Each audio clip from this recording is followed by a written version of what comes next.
এই সরকার মৌলিক কাজ একটার মধ্যেও নাই, যত অকাজ আছে সেইগুলো ডাইকে ডেকে আনে। কেন বাংলাদেশ কি যুদ্ধবিধ্বস্ত দেশ?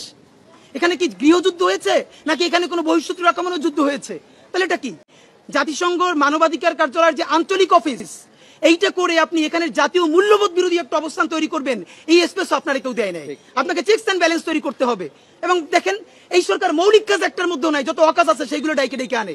এই যে 3 বছরের মধ্যে সে জাতিসংঘের মানবাধিকারের যে আঞ্চলিক কার্যালয় এখানে দিচ্ছে, আপনারা নিশ্চয়ই জানেন আরো 19টা দেশে এই কার্যালয় আছে। দেশগুলো কি ভাই? সিরিয়া, দেশ হচ্ছে ফিলিস্তিন, দেশ হচ্ছে হন্ডুরাস, তারপরে আফ্রিকার কতগুলো যুদ্ধ বিধ্বস্ত দেশ। তা আপনি ভাবেন আফ্রিকার এই যুদ্ধ বিধ্বস্ত দেশগুলো, ফিলিস্তিনের পাশে সিরিয়ার পাশে বাংলাদেশের নামটা লেখা থাকবে। কেন বাংলাদেশ কি যুদ্ধ বিধ্বস্ত দেশ? এখানে কি গৃহযুদ্ধ হয়েছে নাকি এখানে কোনো বহিঃশত্রুর আক্রমণের যুদ্ধ হয়েছে? তাহলে এটা কি? আবার এমন একটা ব্যাপার, এই গুরুত্বপূর্ণ ডিসিশনে ইন্টারিম নিচ্ছে কোনো ধরনের রাজনৈতিক দলের পরামর্শ ছাড়া। সে বিএনপির সাথে আলোচনা করে নাই, জামাতের সাথে আলোচনা করে নাই, এনসিপির সাথে আলোচনা করে নাই, তড়ি ঘড়ি করে সেটাকে অনুমতি দিয়ে দিচ্ছে। তার থেকেও ভয়াবহ ব্যাপার হলো এই কাউন্সিল বলছে যে এই সরকারের মধ্যে, এই রাষ্ট্রের মধ্যে যারা কাজ করবে এই সকল দায় বাংলাদেশ রাষ্ট্রকে নিতে হবে, জাতিসংঘের কোনো কর্মকর্তা দায় নিতে পারবে না। মানে কি?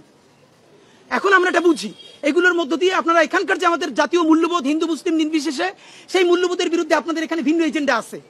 এখন আমাদের যেটা করতে হবে, আমরা ভারতের আধিপত্যবাদ মোকাবেলায় পশ্চিমাকে এই এজেন্সিও দেই নাই যে আপনি এখানে আমাদেরকে অখাদ্য চাপাই দিবেন। আপনারা যে ফিলিস্তিনে মানবাধিকারের আঞ্চলিক কার্যালয় করেছেন, গণহত্যা থামছে ফিলিস্তিনে, সিরিয়ায় করছেন, সিরিয়ায় গণহত্যা থামছে।